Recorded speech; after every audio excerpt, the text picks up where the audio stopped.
In this episode of eCom Pulse, I welcome Rusty Speidel, a digital marketing expert with a very unique background.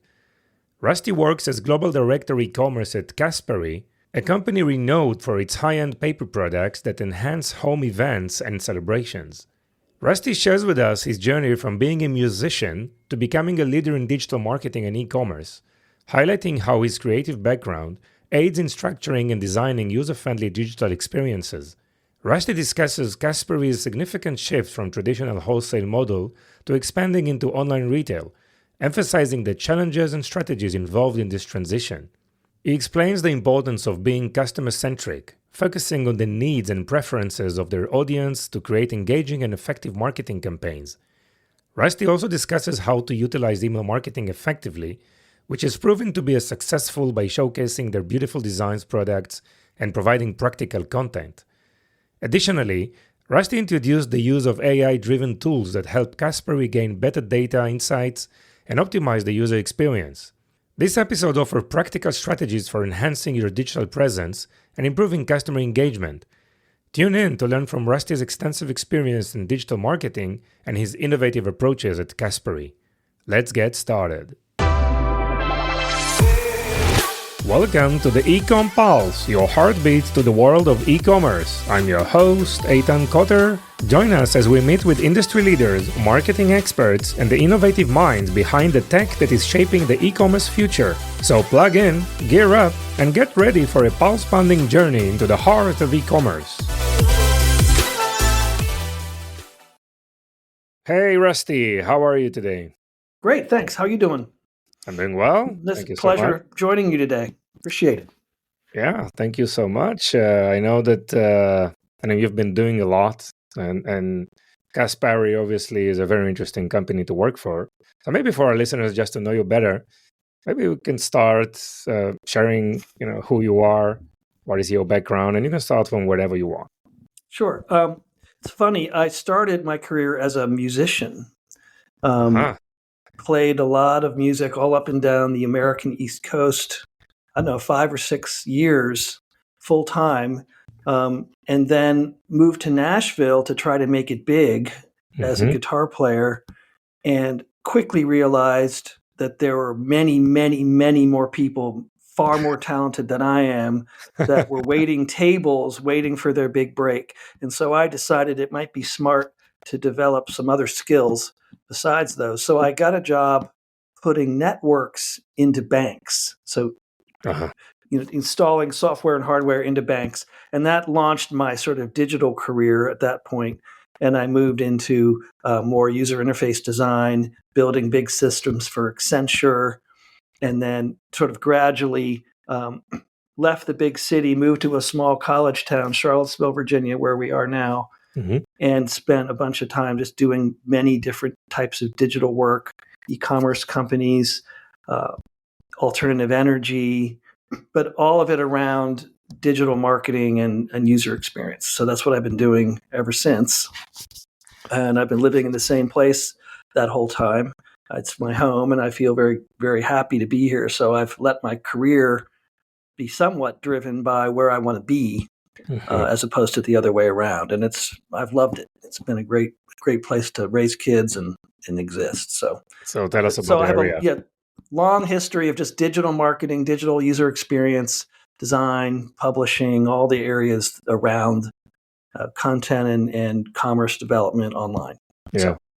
So how your music background, you think it helped you in your professional career? It's pattern driven.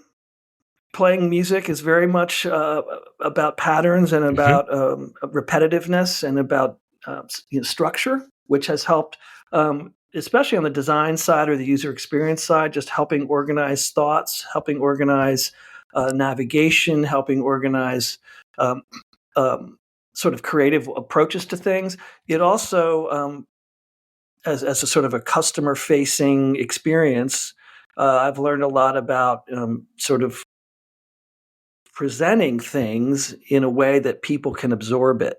And so simplified language, thinking like the customer, not like the business, finding ways to be more visually clear, more visually exciting, um, that kind of stuff. It's mostly just an organizational principle thing. A guitar neck is very much like anything else. It has patterns to it, and if you can figure out what those patterns are, you can grow exponentially very quickly. So the same thing applies. Yeah. But there's also an emotional aspect to it, right? Like a human intelligence type of like emotional intelligence aspect. That's an unexplainable component. For all the practicing, and you watch a lot of really talented players on YouTube now that make you want to retire from the music business every day. But what I do feel is something that it gets overlooked a lot is the emotional reaction to true excellence and beauty. If somebody plays or sings or delivers something musical that's just extraordinary, I definitely get an emotional reaction to something like that. Even if it's just because it's just so good, you can't believe that somebody's actually doing that. It can definitely move people in a way that I find, I guess art does that for everyone. I have not necessarily applied that maybe as much as I should to our strategies on how to move people online, but I think it's definitely something to keep in mind. And my orientation does tend to be more customer-facing, customer-centric than business-centric, and it gets me in trouble sometimes. Like, why aren't you thinking like a business person? Well, because our consumers are consuming what we're producing, and if they don't love it, then we got work to do. Yeah. So that orientation, I think, has definitely been infused by my performance background and your need to please, and the need to give people what they paid for. Yes. So you mentioned about being customer-centric. What does it mean to you? Putting their needs and wants ahead of your own. Now, granted, you can't always do that and make financial sense doing it. But I think if you're constantly thinking about what is what I'm putting out in front of the customer, pleasing them, thrilling them, giving them what they hope they got from the brand or from the product that they put their money towards. At Caspari, I think we do a really good job of doing that with the designs we produce. I don't know how much you know, but I mean, our reputation is that our designs are beautiful and that the quality of the product is very high for what it is. Yeah. And so at this organization, my goal is to try to highlight that through our emails, through our website, through the way we interact with customers. Even though our price points are low, we want them to feel like it's a luxurious product. And so our whole positioning is around that idea of it's an aspirational brand that we then have to follow up with an aspirational or high-end experience. And so I've only been here a year, and it took me 9 of those months just to figure out how the place works. But now that I've got that figured out a little bit, my next goal for the next kind of year or two is to really start navigating our online experience to be as aspirational and as high end as our products are perceived to be. So our photography is really beautiful. Our Instagram and Facebook posts have a really kind of interesting artistic quality to them. Where we have to start shoring things up is on the technology side, try to be more anticipatory in the way our customer service works, anticipating people's needs prior to them asking for them. And those are just investments of time and resources that we're just getting started with. And I think if we can get that part aligned with the quality of the designs, we'll be doing something good. Maybe just to put things into context, please share with us about Caspari and what the company is actually doing. Sure. So it's at least, I can't remember exactly, I think it's 75 years old. Yeah. And we produce high-end paper products for your home. That includes napkins, plates, cards, correspondence, stationery, Christmas items, wrapping paper, all those sort of things that make event-based experiences a little more beautiful and a little more easy to do. So we're moving into high-end linens and things like that now, but our primary product is gorgeous design paper products that you can buy at a low price point to make whatever event you're putting on a little more beautiful and a little more swanky. Yeah. And we've been doing that a long time. I think we started as a Christmas card company way back, and have gradually evolved into a much more of a sort of tabletop gifting, home decor kind of brand, and have done really well making those products available all over the world for quite some time. So you joined the company with a history of being a wholesaler and probably working offline, brick and mortar, and now probably in a transition to online and digital. What are some of the, let's say, the challenges that you see, or what some of the, aspects of this transition that you are facing? Most of them are systems based, but there's some mindset based too. We have always prioritized our wholesale customer, and for good reason. There are lots of them, and they order a lot of product at once, and they are, a primary source of revenue for this organization. And for 50, 60 years or 70 years, until about 2019, that was our only method of moving product through the market. And so all of the systems we have in place are designed and built and coded to support that endeavor, from the ERP systems, the way the warehouses are managed, the way sales are done, the way accounting is done. All those sort of systems-based activities have been wholesale oriented. So when they tried to start the online piece, it became clear that the type of information we needed to provide, the type of photography we needed to do, we needed to start introducing a lot more of the sort of customer-facing, cloud-based, much more rapidly moving and evolving user experiences that consumers are used to seeing, that the wholesale customer does not require. Our primary business is you go to the customer with a sample and you show them what we've got, and they place an order in a sort of offline way, and job is done. Now we're trying to move to an online environment where you have to present the product digitally, and that requires an infrastructure that did not previously exist. Online stores, photography, Shopify, databases, different levels of product information are required that wholesalers don't need because they can see the product. We have to describe it. The whole marketing side is new, advertising, YouTube, online content development. All those things were relatively new and are still evolving for us as we start to embrace the online side of the customer base. And it's a lot to build, but that's kind of what we're doing, is that we're trying to build a team around producing that type of content, which is supplemental to what we've always done. So that's the biggest challenge, is getting that off the ground and having it run as smoothly as our wholesale operation does. Yeah. And the plan there is to enhance B2B and wholesale relationship, or also going direct to consumers. It's like both strategies together. We have an interesting relationship with the wholesale group. We learn a lot from them, especially in terms of forecasting and the products that consumers want, because they go into stores and see us on the shelves, and the designs that do well for them don't always they're not the same online, but we get a lot of real benefit from the sales channel that we use.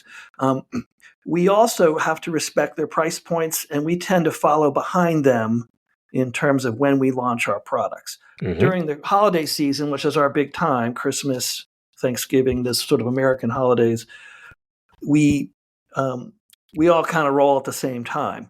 But wholesales people are taking their orders way sooner than we make things available online. So we can get some insights from them before we launch.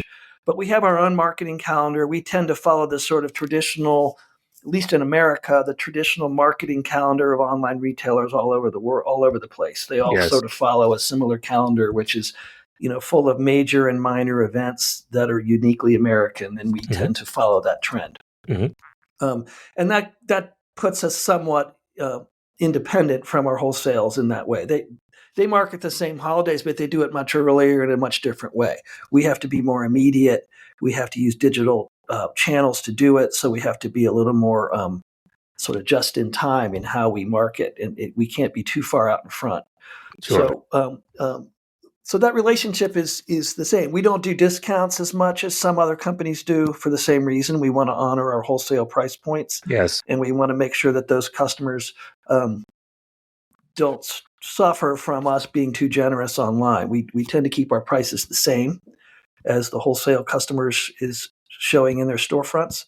And we're very, we definitely coordinate with our wholesale team when we put sales together or discounts or any kind of promotions, because we don't want it to be a conflict at all. Yeah, for sure. You need to manage this conflict, and this is like a very delicate job. Again, you mentioned timing, pricing strategies.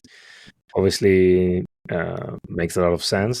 And in terms of your marketing, what's working for you? I mean, what are you doing that makes reasonable ROI, both on the maybe earned versus owned, media?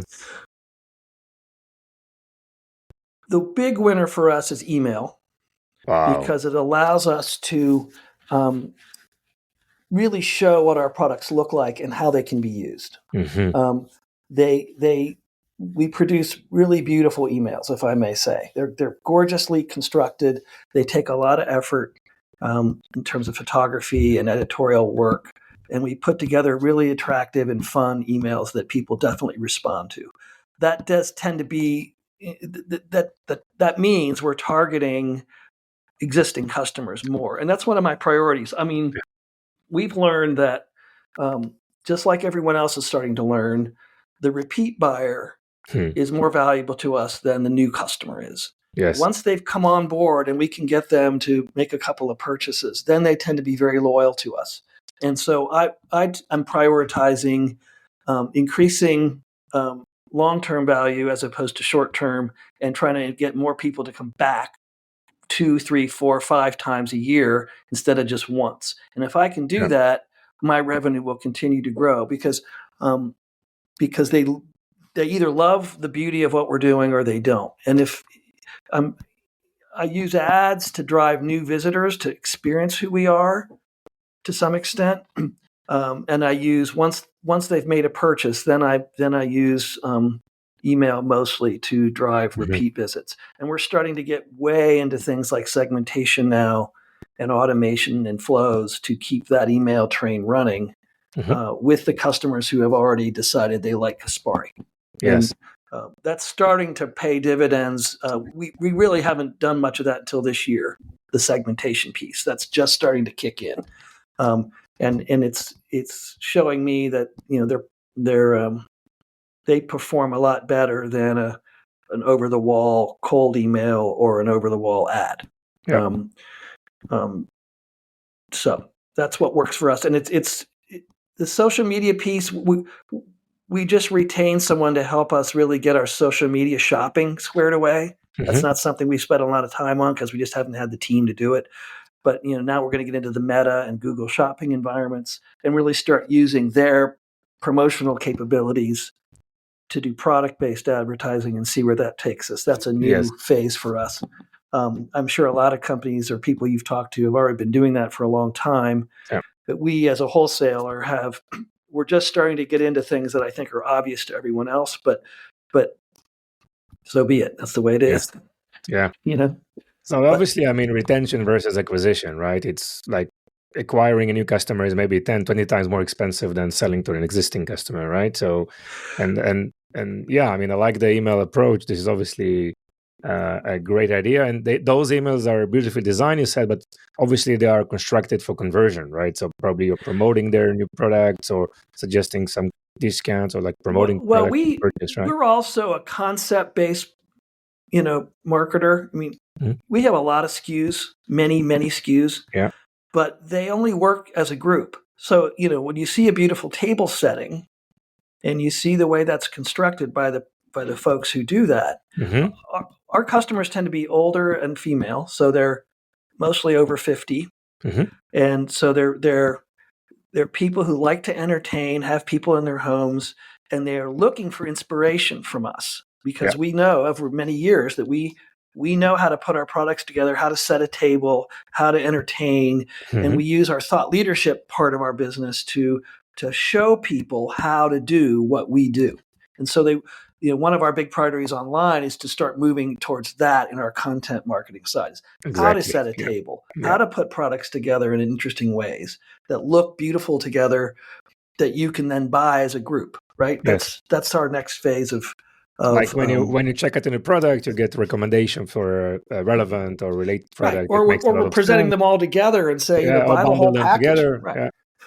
But that's we're just getting into that because our expertise is what people respond to. So when we show a beautiful table and we show how it's constructed, and then we give you the list of all the products that are involved, that they respond well to that.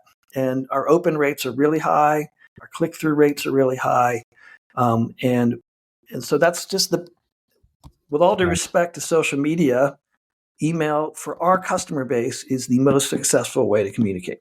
Nice. And in those emails, you are providing also some values like content, or it's just packages, recommendations for Well, products? we do one sort of how-to email a week. Okay. It's called the edit, and it's basically trends we're seeing, cool ways you can use our product for a particular type of event, things of that nature. And then the other couple of emails per week are either specific looks we want you to know about, a certain combination of products that look a certain way, that have a theme or a concept associated with them. And then we do all of our segmentation during that other time where we're targeting particular demographics or behaviors or cities or things of that nature to try to really see if we can learn. We're still in learning mode on the targeting side, both in advertising and email. How can we leverage data that we're now getting? And it took a while to get online data that was sufficiently robust that we can actually use it for something good. Shopping and order trends, what products people are buying. I mean, we're pretty young at that, even though I'm sure this whole podcast is kind of about that. Yeah. We're still pretty new to it. And so I'm probably a pretty rudimentary, participant in this podcast, but it's still important to us because we're trying to move, and enhance what we do in wholesale with a retail solution. So Yes.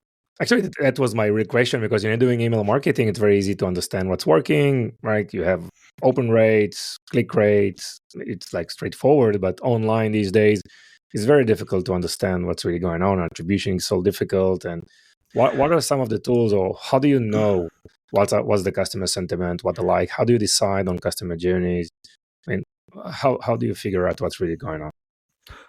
we have a couple platforms we use. I mean, we're a Shopify store. Okay. And as a result, we're also a Klaviyo user because that email program has basically become the default for all Shopify users. Exactly. Yeah. And they made it pretty clear that if you wanted to continue to get any kind of decent response, in terms of data, MailChimp wasn't going to cut it anymore. And so we moved over to Klaviyo last May. And the integration between that and Shopify is really pretty great. Yeah. I have to admit, they've done a really good job of working those two together. So we can actually not only see all the open rates and all the sort of standard email metrics, but we could even see how much revenue was generated from that email. And so, we have a benchmark, and if we hit the benchmark or exceed it, we know that was a good email. And if we don't, then we know, well, that look didn't work, or it didn't work as well as these other looks. And we're still young enough, and we have, one of our challenges, we have so many products and so many looks that it's sometimes hard to tell whether they were successes or failures, or whether it was just sort of relatively successful versus really successful. So we don't spend a whole lot of time hand-wringing about that. We just move on to the next look because, there's all. But we're starting to figure out a method that gets us pretty close to the benchmark every time. I'm also starting to find that the more targeted I get, even though the audiences are smaller, the performance of those emails tends to be a little bit stronger than the sort of more blanket versions, because you can see what people have liked in the past from those parts of town or that age group or that particular whatever their purchase behavior was. So that's the tool we use. We're also using a really interesting one called Retention, which is an app you can attach to your Shopify store. I don't know how much you know about it, but it's the people that run that company are smart as a whip. And they have come up with some pretty cool sort of AI-based analysis tools that you can you integrate it with your Shopify store just like you do with Klaviyo, and it just runs in the background and pops up really cool insights and gives you a lot of really good analysis tools to decide sort of who your best customers are, who your best products are, what's performing best in terms of generating LTV and order values and RFM kind of quality. And they do a really good job of just giving you some data that's organized in a way that you can act on it. Mm-hmm. So that's been worth its weight in gold, that particular app. I look at that every day for ideas on how can I target differently, or how can I make a change to my site that's going to improve something. And so that, as a small team, we need help like that. And sure. That's our first sort of foray into an AI-driven tool that's doing analysis for me on my behalf without me having to do it myself. And yes. That's, I think, where things are going to head, obviously. We don't have a big enough team to do a bunch of custom development with AI tools. We're not hitting the APIs yet or any of that.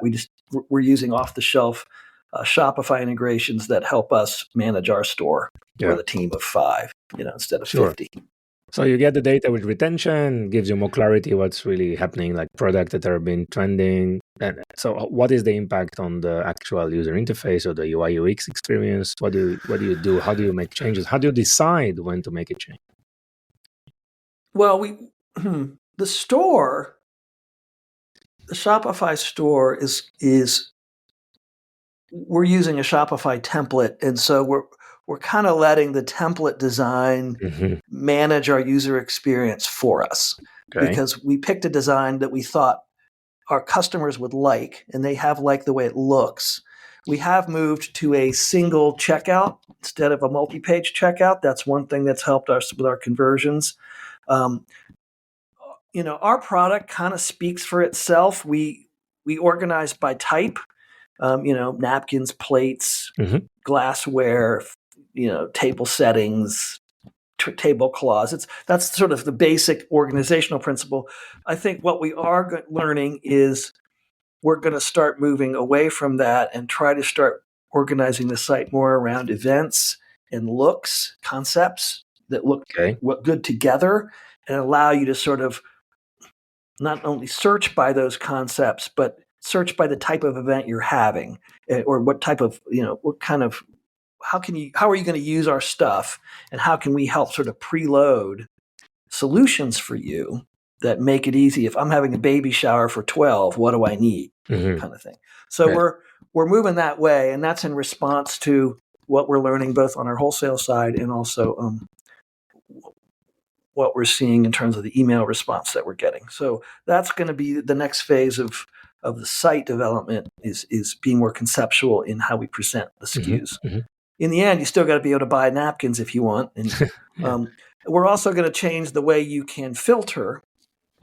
Our filtering right now is pretty lame because we don't have the data that we need to really, the data isn't enriched like it needs to be, because it's come from a wholesale environment where enriched data hasn't really been necessary.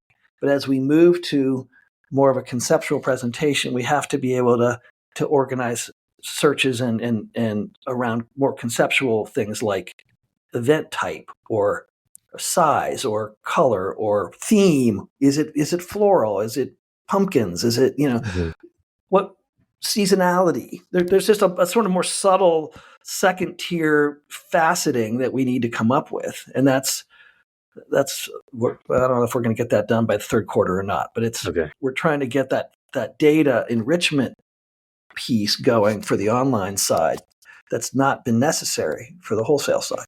So. Yeah. Rusty, how did you figure out your career path in terms of learning, getting the right experience and knowledge? Is it you're like a self-learner? You had like a mentor you want to mention? Or how was the journey? I got lucky. How do I say this? The bottom line is I've let where I want to live decide what my job is. Okay. Okay. What was great about Charlottesville in the 90s and early 2000s is that we had a lot of entrepreneurs here who really felt the same way I did. They wanted their career to be sort of not secondary, but they wanted to live where they wanted to live, and they found a way to make their companies work by starting them in that particular part of the country. Mm-hmm. So I got lucky. I got to work for a couple of big e-commerce companies pretty early when that was really, really big. So Museum Company, Value America, when Amazon was just getting started and all they were doing was selling books, we were competing at the same level as them in other product areas, computing, home goods, large appliances, museum quality, home decor. So, and we were building those sites from scratch. So I got a chance to build a bunch of e-commerce sites along the way and just sort of be in charge of those teams. I also did a bunch of online gaming in those days, online gaming company, worked for EA for a couple of years on and off. So I got a lot of really good company experience from being in that environment. It was still young and you had to build your own stuff, right? I had definitely a couple of good mentors. One guy named Dean Johnson, he was the CEO of the museumcompany.com. And he was just a smart, positive guy. He knew a lot about business, a lot about finance. And he just drove us to excellence all the time. And so we had a great team of people, great technologists, really talented designers. And so I was able to find people like that who knew what they were trying to build, had vision for e-commerce back when it was still pretty young, and instilled in us that sort of sense that customer satisfaction is more important than just about anything that you do. Because if they're not happy, it doesn't matter how fancy a site you build or how technologically advanced your platforms are. They got to like what they see, and it's got to be easy for them to navigate and make their choices. Nowadays, it's so template driven and so automated, a lot of it. I don't even know if I could find a custom web developer right now, even if I wanted to, right? I don't know where they are anymore. They're mostly, really talented CSS people who customize templates for companies, because the templates get you 90% of the way there now. They really do. And if you pick the right one that matches kind of what you're trying to do, you can get a lot accomplished. We got this whole site completely redesigned and redeployed in a 2-week period because we found the right template, and we have a really talented guy here who helped us customize it and move things around in a way that got us out the door in a very short period of time. So, but as far as that stuff, I got lucky early and I've just sort of stayed in it. But it's definitely a smaller town with a smaller mindset. So I'm not working for, Oracle or any of that anymore, but I don't care. I'm like really content with my life the way it is. It's good. And I feel fortunate that I've had some really talented people along the way to give me chances to learn things and participate at a high level like that. Nice. It seems that you're in the right place, well balanced, right? In terms of work life. Well, we're trying to change things around here, so it's a lot of work right this second. But I don't mind, because it's starting to work now. I'm starting to see some of the changes take hold, and it's exciting to see where that can go. Amazing. Great, Rusty. Thank you so much. I wish you all the best. Great success in 2024. Thank you. It's going to be an interesting third and fourth quarter. That's what I think we're going to see. That's when our big time of the year is. And so if these changes are going to, start to show, that's when they're going to do it. And I'm excited and nervous at the same time. Great. Thank you, Rusty. All the best. Bye-bye.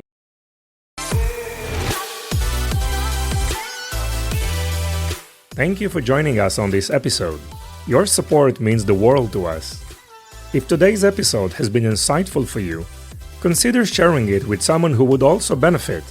Even one share can make a big difference. Looking to elevate your e-commerce game? Discover Vimy, a multi-channel e-commerce platform that will transform your business with the power of shoppable video. Visit us at vimy.net to learn more. It's Vimy, VIMMI.net. Thank you for being part of our journey. Stay tuned for more invaluable insights in our next episode.